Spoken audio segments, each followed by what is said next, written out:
Hello mga ka-streamers, welcome back again sa aking YouTube channel, and for today's video mga ka-streamers, may isi-share naman ako sa inyo ng isang live streaming apps na fresh pa sa ngayon. So ang apps na to mga ka-streamers ay Chata apps. So ang apps na ito mga ka-streamers ay Matchmaker, which is magla-live po kayo dito na may kasama. So, hindi ka magiging loner dito mga ka-streamers dahil may kasama po kayo sa pag-live. So, pag-usapan natin yan mamaya mga ka-streamers at ituro ko muna sa inyo kung paano dito mag-sign up.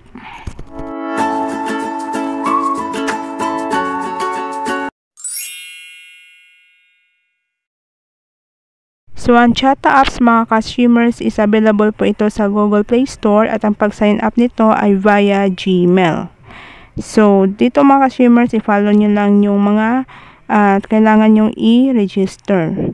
So, itong ginawa ko mga ka-streamers ay hindi ko ito real account, ay ipapakita ko lang sa inyo yung step sa pag-register dito. So, kapag natapos na kayo sa paggawa ng account mga ka-streamers, ang next step po ay may i-fill up po kayo ng form from agency. At ito ay link ng agency na gusto nyong sinasalihan. So, ito po yung form mga ka-streamers na kailangan po natin i-fill up para magiging valid host tayo sa agency na sinasalihan natin. Dito sa Chata apps mga ka-streamers, ang kagandahan dito is allow po ang lahat ng gender. So it means the same task rewards lang yung boys at ang girls. So after nyo dito makapag-fill up mga ka-streamers, ay mag-send po kayo ng Chata nickname, Chata ID at cellphone number sa inyong agent. Kapag na-approve na kayo mga ka-streamers, ay makikita nyo niya sa account nyo na pwede na kayo makapag-live at makakaroon na kayo ng host task. Ito po yung policy niya mga ka-streamers. So, kailangan i-maintain nyo po yung level S, which is every week, kailangan nyo pong magkaroon ng 25 followers and 25 na host na umupo sa inyong mic. So, weekly yan mga ka-streamers. So, ito naman yung task sa level S mga ka-streamers. So, there are 2 levels. Each level has 2 tasks. Finish one first, then start the second.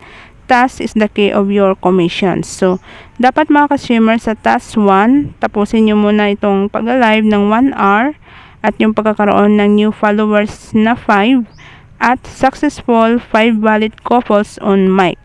So, kapag natapos niyo itong task 1 mga ka-streamers, pwede na kayo makapag-proceed sa task 2. So, kahit umabot kayo ng 4 hours dito sa pagla-live mga ka-streamers, hindi nyo pa rin ito makukuha yung 9,000 diamonds kapag hindi nyo pa matatapos yung task 1. So, dito sa task 1 mga ka-streamers, successfully have 5 valid couples on mic. So, ito yung sa pag-live mo mga ka-streamers ay dapat may umupo na boys and girl sa panel mo. So, ito yung example mga ka-streamers. So, kailangan 5 minutes po sila magstay sa panel nyo mga ka-streamers. At huwag kayong mag-alala mga ka-streamers kasi marami pong pumapasok sa live nyo.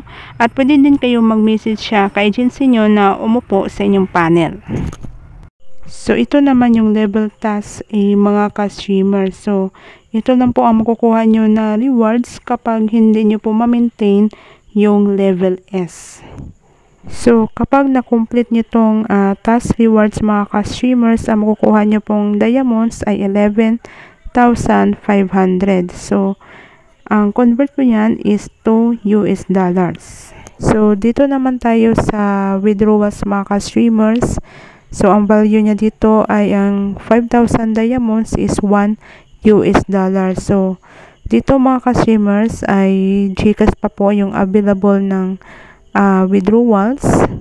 At ang minimum po niya mga ka-streamers is 10 US dollars, which is 50,000 diamonds ang kailangan nyo ikuta.